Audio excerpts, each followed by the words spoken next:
Hello दोस्तों, इस Hindi horror podcast channel में आपका यह स्वागत है। अगर आप हमारे चैनल पर पहली बार आए हैं, हमारे चैनल को सब्सक्राइब करें ताकि आप हमसे दोबारा मिल सकें। चलिए कहानी को शुरू करते हैं। यह कहानी एक अनुभवी पर्वतारोही सुमित की है, जिसे जंगलों में घूमना और नई जगहों की खोज करना बहुत पसंद था। 2015 की गर्मियों में सुमित ने जर्मनी के ब्लैक फॉरेस्ट के घने और रहस्यमयी जंगलों में जाने का फैसला किया। यह जंगल अपनी गहराई और डरावनी कहानियों के लिए जाना जाता था। सुमित को नए और कठिन रास्तों पर जाने का शौक था और वह इस बार खुद को चुनौती देना चाहता था। एक दिन कई घंटों तक चलने के बाद सुमित को एहसास हुआ कि वह रास्ते से भटक गया है। जंगल में घना अंधेरा छा गया था और अचानक वहां की चहचहाहट बंद हो गई। न पक्षी गा रहे थे, न कीड़े मकोड़े उड़ रहे थे। ऐसा लग रहा था जैसे पूरा जंगल शांत हो गया हो। रास्ता ढूंढते ढूंढते सुमित की नजर एक बड़े और पुराने पेड़ पर पड़ी, जिस पर अजीबोगरीब निशान बने हुए थे। ये निशान उसे किसी प्राचीन भाषा के प्रतीत हो रहे थे, जो गोलाकार में बने थे। पेड़ के आसपास की हवा अचानक ठंडी हो गई और सुमित को एक अजीब सा डर महसूस होने लगा। फिर भी उसने हिम्मत करके पेड़ के पास जाने का फैसला किया। अचानक उसे झाड़ियों में कुछ सरसराहट सुनाई दी। उसने सोचा शायद कोई जानवर होगा, लेकिन जब उसने देखा तो वहां कुछ नहीं था। सरसराहट की आवाजें तेज होती गईं, जैसे कोई उसके चारों ओर घूम रहा हो, लेकिन अब भी उसे कुछ दिखाई नहीं दिया। उसका दिल जोर जोर से धड़कने लगा और उसे ऐसा लगने लगा कि कोई उसे देख रहा है। सुमित ने वहां से निकलने का फैसला किया और तेजी से उस दिशा में चलने लगा जहां से उसने आने का अनुमान लगाया था। लेकिन वह जितना चलता, जंगल उतना ही घना और भयानक होता जाता। अब उसे लगने लगा कि वह पूरी तरह से खो गया है। जैसे जैसे अंधेरा बढ़ता गया, सुमित को जंगल के बीचों बीच एक पुरानी टूटी फूटी झोपड़ी दिखाई दी। झोपड़ी बेहद खस्ता हाल थी, खिड़कियां टूटी हुई थीं और छत भी झुकी हुई थी। लेकिन कोई और विकल्प न देखते हुए उसने रात वहीं बिताने का फैसला किया। अंदर जाकर उसने देखा कि झोपड़ी अंदर से अजीब तरह से साफ थी, मानो वहां कोई हाल ही में रहकर गया हो। एक कोने में एक पुराना बिस्तर और बीच में एक टेबल पर एक मोमबत्ती रखी थी। रात गहराने लगी। सुमित ने मोमबत्ती जलाई और बिस्तर पर लेट गया, थकान से चूर, लेकिन डर के मारे सो नहीं सका। जंगल में फिर से वही भयानक सन्नाटा था, बस मोमबत्ती की धीमी लौ की हल्की सी आवाज थी। जैसे ही वह नींद के आगोश में जाने ही वाला था, उसने बाहर कदमों की आहट सुनी। धीमे डरावने कदम जो धीरे धीरे झोपड़ी की ओर बढ़ रहे थे। उसका दिल जोर से धड़कने लगा। कदमों की आवाजें और करीब आ रही थीं और अंत में वो दरवाजे के बाहर रुक गए। सुमित ने सांस रोके कान लगाए सुना। अचानक दरवाजा धीरे से चरमराया और खुल गया, लेकिन वहां कोई नहीं था। डर से कांपते हुए सुमित ने अपने बैग को कसकर पकड़ लिया। मोमबत्ती की लौ जोर जोर से झपकने लगी और फिर एकदम बुझ गई। झोपड़ी घने अंधकार में डूब गई। अब सुमित ने सुना एक धीमी घिनौनी सी फुसफुसाहट जो कमरे के एक कोने से आ रही थी। यह आवाज इतनी भयानक थी जैसे किसी गैर इंसानी प्राणी की हो, जो एक अजीब भाषा में कुछ कह रहा था। फुसफुसाहटें धीरे धीरे तेज होती गईं, जैसे कोई उसके चारों ओर बोल रहा हो, दीवारों से टकराकर गूंज रही हो। सुमित भय से जकड़ गया था। वह न हिल पा रहा था, न बोल पा रहा था। वह कुछ बेहद डरावना, बेहद बुरा महसूस कर रहा था, जैसे कुछ उसके बेहद करीब आ गया हो। फुसफुसाहट अब उसके कान के पास पहुंच गई थी और फिर अचानक सब कुछ शांत हो गया। झोपड़ी फिर से पूरी तरह से शांत थी। हवा सामान्य हो गई और वह भयानक एहसास गायब हो गया। कांपते हुए सुमित ने अपनी टॉर्च निकाली और कमरे में चारों ओर रोशनी डाली। वहां कुछ भी नहीं था। उसने जल्दी से अपना सामान उठाया और झोपड़ी से बाहर निकल आया और तब तक भागता रहा जब तक वह उस जगह से बहुत दूर नहीं हो गया। उस रात उसने जंगल में खुले में ही समय बिताया। इतना डरा हुआ कि सो भी नहीं सका। सुबह होते ही उसने किसी तरह रास्ता ढूंढा और शहर की ओर लौट गया। वह बहुत हिला हुआ था, लेकिन खुश था कि वह जीवित है। उसने उस घटना के बारे में किसी से बात नहीं की, लेकिन वह कभी फिर से ब्लैक फॉरेस्ट नहीं गया। आज भी सुमित उस रात की घटना को समझ नहीं पाता, लेकिन एक बात उसे पक्की तौर पर पता है। उस झोपड़ी में कुछ था, कुछ जो इंसान नहीं था, और वह उसे देख रहा था। अगर यह कहानी आपको अच्छी लगी हो तो कमेंट करके जरूर बताएं। जब तक चलते हैं अपनी दूसरी कहानी की। 2005 की एक सर्दियों की रात थी। दिल्ली से 4 दोस्त नील, समीर, पूजा और रचा अपनी छुट्टियों का आनंद लेने राजस्थान घूमने आए थे। राजस्थान की ऐतिहासिक धरोहरों के बीच भानगढ़ किले का नाम सुनते ही उन्होंने वहां जाने का निर्णय लिया। भानगढ़ किले की डरावनी कहानियां उन्हें हमेशा से ही आकर्षित करती थीं, और उन्होंने ठान लिया कि वे इन कहानियों की सच्चाई को खुद परखेंगे। रात के करीब 8 बजे थे जब वे भानगढ़ किले के पास पहुंचे। किले के चारों ओर फैली घनी पेड़ पौधों की चादर और सुनसान रास्ता पहले ही एक अजीब सा माहौल पैदा कर रहा था। स्थानीय लोगों ने उन्हें सूर्यास्त के बाद किले के अंदर जाने से मना किया, लेकिन दोस्तों ने इसे केवल एक अफवाह मानकर अनसुना कर दिया। उनके मन में केवल रोमांच और जिज्ञासा थी। वे किले के मुख्य द्वार से अंदर घुसे, और जैसे ही उन्होंने अंदर कदम रखा, उन्हें ठंडी हवा का एक झोंका महसूस हुआ जो उनकी रीढ़ की हड्डी तक कंपा गया। किले के अंदर का माहौल अत्यधिक शांत और रहस्यमय था। ऊंची ऊंची दीवारें, अंधेरे कोनों में छिपी हुई परछाइयां और हवा में फैला एक अजीब सा सन्नाटा। चारों दोस्त अपने मोबाइल की टॉर्च की रोशनी में किले के भीतर आगे बढ़ने लगे। किले के अंदर जाते ही उन्हें अलग अलग जगहों से अजीब आवाजें सुनाई देने लगीं। कभी किसी के कदमों की धीमी आहट, कभी दीवारों पर खरोंचने की आवाजें, और कभी दूर से आती हुई एक भूतिया हंसी। जैसे जैसे वे गहरे अंदर जाते गए, माहौल और भी डरावना होता गया। पूजा ने महसूस किया कि जैसे कोई उसे पीछे से देख रहा है। जब उसने पीछे मुड़कर देखा तो वहां कोई नहीं था, लेकिन उसे महसूस हुआ कि किसी अदृश्य शक्ति ने उसके कंधे पर हाथ रखा था। अजीब घटनाएं करीब आधी रात का समय हो चुका था, और वे अब किले के सबसे अंदरूनी हिस्से में पहुंच चुके थे। यहाँ एक पुरानी टूटी फूटी हवेली थी जो किले के भीतर और भी गहराई में थी। अंदर कदम रखते ही समीर ने महसूस किया कि उसके पैरों के नीचे की जमीन अचानक से ठंडी हो गई है। जैसे जैसे वे हवेली के अंदर बढ़ते गए, उनकी घबराहट भी बढ़ती गई। हवेली के अंदर अचानक दरवाजे खुद बंद होने लगे और चारों तरफ से तेज हवाएं चलने लगीं। चारों दोस्त एक दूसरे के हाथ थामे घबराए हुए थे, लेकिन तब तक बहुत देर हो चुकी थी। अचानक हवेली के एक कोने में लगी पुरानी खिड़की जोर जोर से बजने लगी। खिड़की से आती तेज हवा ने हवेली के अंदर और भी अंधेरा फैला दिया। नील ने अपने दोस्तों को शांत करने की कोशिश की और उन्हें बाहर निकलने के लिए कहा, लेकिन जैसे ही वे हवेली से बाहर निकलने लगे, उन्हें एक बूढ़ी औरत का भूतिया चेहरा दिखाई दिया। उस औरत का चेहरा विकृत था और उसकी आंखें बिल्कुल सफेद थीं।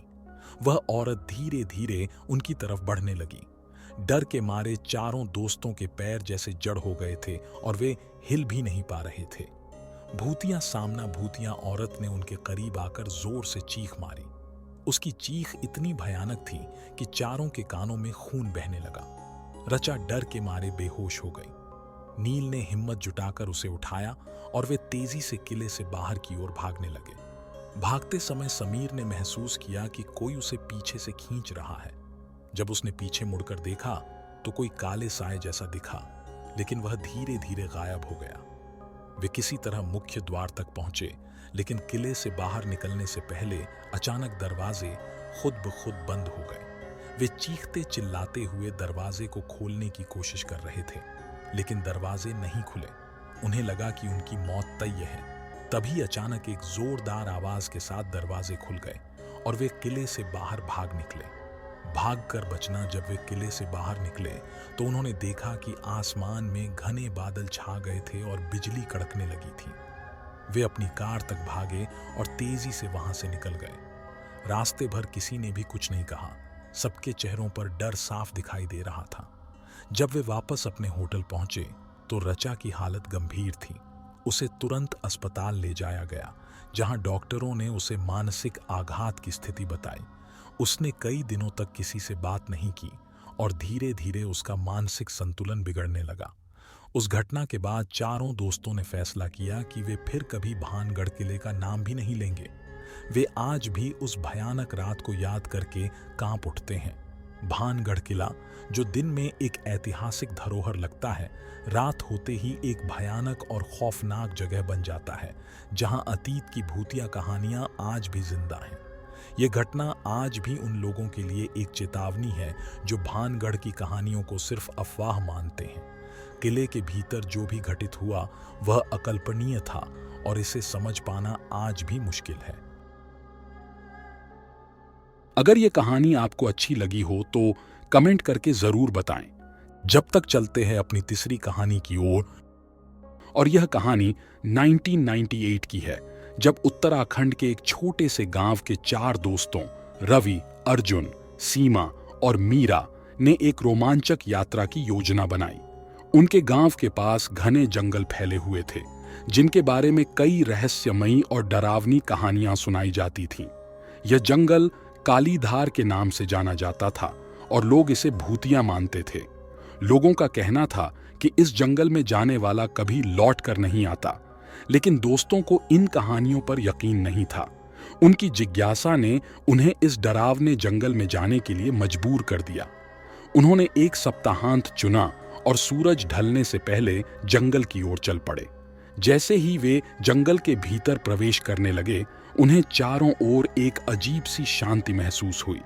पक्षियों की चहचहाहट धीरे धीरे बंद हो गई और चारों तरफ सन्नाटा छा गया। उनकी हंसी मजाक और बातें धीरे धीरे खत्म हो गईं और वे जंगल के माहौल से प्रभावित होकर शांत हो गए। जंगल में घुसते ही उन्हें एहसास हुआ कि यह जंगल उनके अनुमान से कहीं ज्यादा घना और डरावना है। ऊंचे ऊंचे पेड़, घनी झाड़ियों और कंटीले पौधों ने चारों ओर से रास्ता घेर रखा था।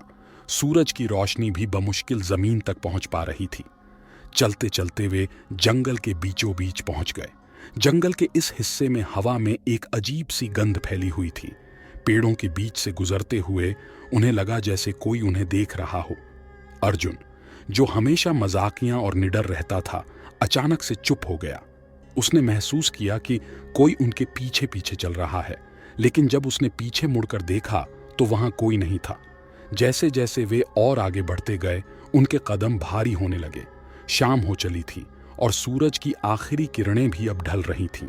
उन्होंने सोचा कि अब लौटने का समय आ गया है, लेकिन तभी एक अजीब घटना घटी। रवि ने देखा कि रास्ते में एक पुराना टूटा हुआ मंदिर खड़ा था। मंदिर की दीवारों पर बेतरतीब खून के धब्बे थे और अंदर अजीबोगरीब मूर्तियां रखी हुई थीं।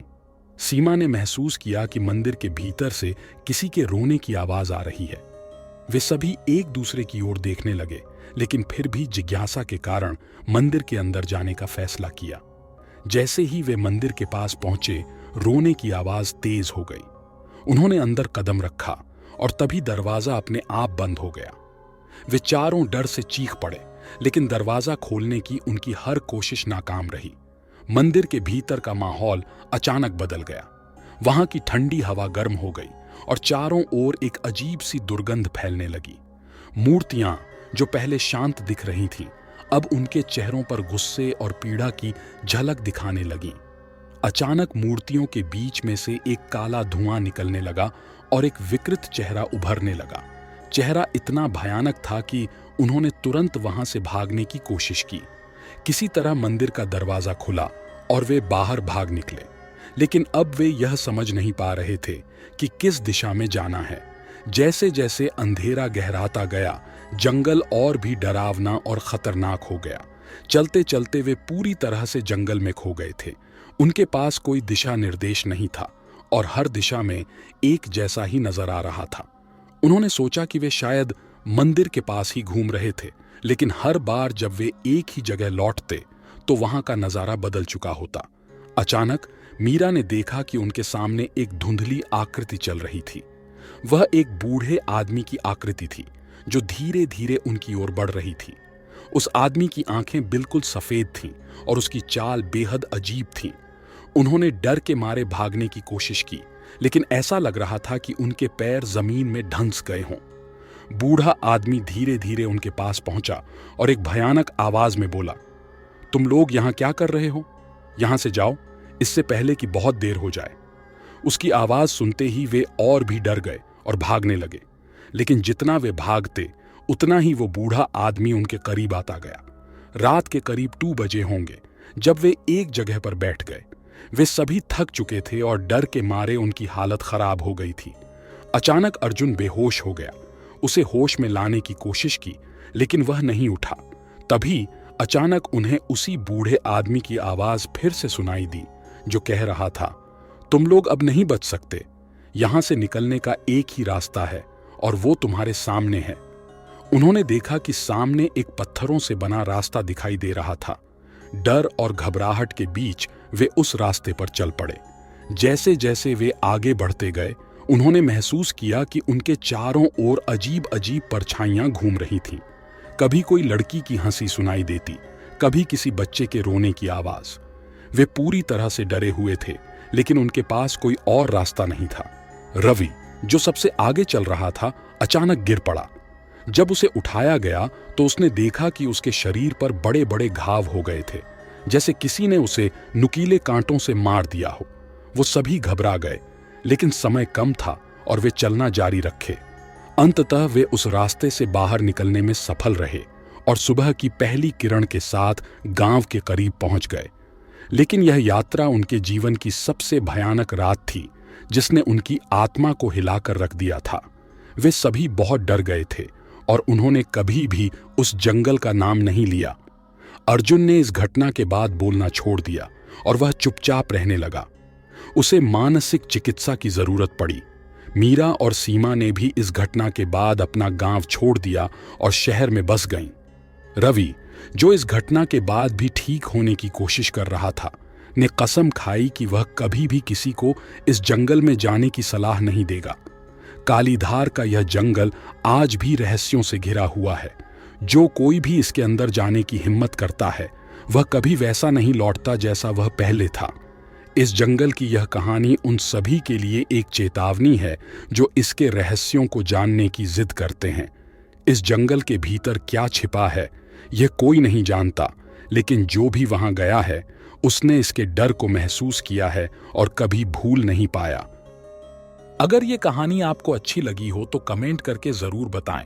जब तक चलते हैं अपनी चौथी कहानी की ओर। 2008 की एक गर्मी की रात थी, जब दिल्ली के एक समूह ने एक हफ्ते की छुट्टियों के लिए उत्तर भारत की यात्रा करने का फैसला किया।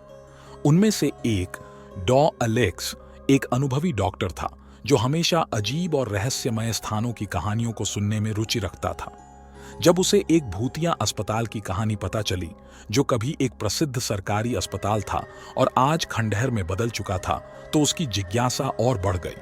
उसने अपने दोस्तों संगीता, अमन और रीना को साथ में लेकर उस अस्पताल की यात्रा की योजना बनाई। यह अस्पताल 1950 के दशक में एक प्रमुख चिकित्सा संस्थान था। यहाँ आधुनिक सुविधाएं और चिकित्सा उपकरण थे और इसे शहर का सबसे प्रतिष्ठित अस्पताल माना जाता था। लेकिन एक दिन अचानक एक भयावह घटना घटी।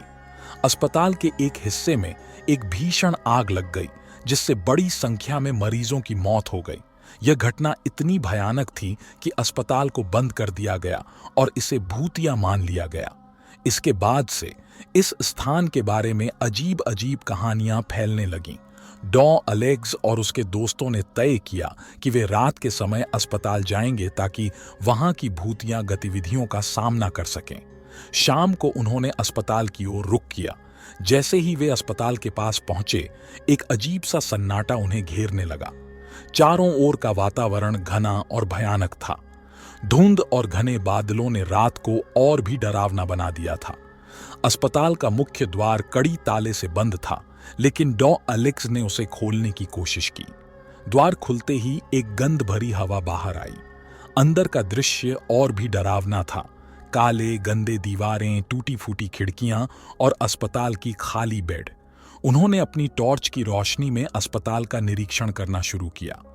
भूतिया गतिविधियां जैसे ही वे अस्पताल के अंदर गए, उन्हें अचानक एक अजीब सी चुप्पी महसूस हुई। पूरे अस्पताल में सिर्फ उनकी आवाजें गूंज रही थीं। अंधेरे में उन्होंने एक पुराने ऑपरेशन थिएटर में प्रवेश किया। थिएटर में पड़े पुराने उपकरण और खून से सने कपड़े उनके मन को और भी डरावना बना रहे थे। उनके साथ एक वीडियो कैमरा था जिसे वे रिकॉर्डिंग के लिए इस्तेमाल कर रहे थे। अचानक कैमरे पर एक धुंधली छाया की छवि दिखाई दी। यह छाया इतनी स्पष्ट थी कि संगीता और रीना चीख पड़ी। अमन ने कैमरे की ओर देखा, लेकिन वहां कुछ भी नहीं था। चारों ने इसे एक ऑप्टिकल इल्यूजन मान लिया और आगे बढ़े। भयानक हादसा। वे अब अस्पताल के एक पुराने वार्ड में पहुंचे, जहां अचानक बत्तियां टिमटिमाने लगीं। अजीब सी खड़खड़ाहट और आहटें सुनाई देने लगीं। डॉ एलेक्स ने फैसला किया कि वे अस्पताल के सबसे गहरे हिस्से में जाकर देखें। वे सीढ़ियों से नीचे उतरे और एक पुरानी तहखाना जैसी जगह में पहुंचे। यह जगह बहुत अंधेरी और गंदी थी। अचानक उन्होंने एक जोर की आवाज सुनी, जैसे किसी ने अपने हाथों से दरवाजा पीटा हो। उन्होंने तेजी से दरवाजे की ओर बढ़ने की कोशिश की, लेकिन दरवाजा अपने आप खुल गया। अंदर उन्हें एक भयानक दृश्य दिखाई दिया। रात के अंधेरे में एक महिला का भूतिया रूप उन्हें दिखाई दिया। उसकी आंखें चमक रही थीं और उसका चेहरा विकृत था। भूतिया महिला ने एक दहशत भरी चीख मारी, जो इतनी तेज थी कि वे सभी बेहोश हो गए। जब वे होश में आए तो उन्हें पता चला कि वे सब तहखाने के कोने में पड़े थे। अस्पताल में कोई हलचल नहीं थी, लेकिन उनके आसपास की हवा बेहद भारी और भयावह थी। प्राणघातक मुठभेड़। डॉ एलेक्स ने महसूस किया कि वे किसी अदृश्य शक्ति के संपर्क में हैं। उसने अपने दोस्तों को शांत किया और बाहर निकलने का रास्ता खोजने की कोशिश की। जैसे ही वे बाहर जाने लगे, उन्होंने देखा कि अस्पताल का मुख्य द्वार फिर से बंद हो गया था। अब उनकी स्थिति और भी खराब हो गई थी, क्योंकि वे अंदर ही अंदर फंस गए थे। अचानक अस्पताल के भीतर से एक सजीव हंसी की आवाज आई, जो चारों ओर गूंज रही थी। यह हंसी इतनी भयानक थी कि उन्होंने अपने कानों को बंद कर लिया। फिर एक ताकतवर धक्का महसूस हुआ और पूरा अस्पताल एक भारी झटके से कांपने लगा। डॉ एलेक्स ने हिम्मत जुटाई और अपने दोस्तों को खींचते हुए बाहर की ओर भागने की कोशिश की। जब वे किसी तरह से बाहर आए तो देखा कि सुबह हो चुकी थी और अस्पताल के चारों ओर के माहौल में अचानक बदलाव आ गया था। अस्पताल से भागकर बचना वे जल्दी से अपनी कार में बैठ गए और अस्पताल के पास से भाग गए। कार में बैठते ही उन्होंने देखा कि उनका कैमरा, जो पूरी घटना रिकॉर्ड कर रहा था, वह पूरी तरह से गायब हो चुका था। इसका कोई सुराग नहीं था। चारों दोस्त पूरी रात की घटनाओं से चुरचुरे और घबराए हुए थे। अस्पताल से लौटने के बाद उन्होंने उस रात की घटनाओं को कभी भी किसी से नहीं बताया। हालांकि उन्होंने महसूस किया कि भूतिया अस्पताल में जो कुछ भी हुआ, वह सिर्फ उनके मन का खेल नहीं था। भूतिया अस्पताल की घटना एक ऐसी रात थी जिसे वे कभी नहीं भूल सकते। भूतिया गतिविधियों और अजीब अनुभवों ने उन्हें यह मानने पर मजबूर कर दिया कि कुछ जगहें वास्तव में भूतियां होती हैं। भानगढ़ किले की तरह यह अस्पताल भी उन जगहों की लिस्ट में शामिल हो गया जहां कोई भी रात बिताने की सोच भी नहीं सकता। डॉ एलेक्स और उसके दोस्तों की कहानी आज भी उन लोगों के लिए एक चेतावनी है जो भूतिया जगहों की वास्तविकता को चुनौती देने की सोचते हैं। यह घटना एक स्पष्ट प्रमाण है कि कुछ स्थानों पर अतीत की आत्माएं अब भी बसी हुई हैं और वे कभी भी अपने रहस्यों को खोल सकती हैं। दोस्तों, आज के लिए बस इतना ही। अगर आपको ये वीडियो पसंद आई हो तो लाइक, शेयर और कमेंट करना ना भूलें। आप चाहे तो हमें अपनी कहानी इंस्टाग्राम पर भेज सकते हैं। मैं जल्दी लौटूंगा आपके और अपने Hindi horror podcast YouTube channel पर। जय हिंद, जय हिंद।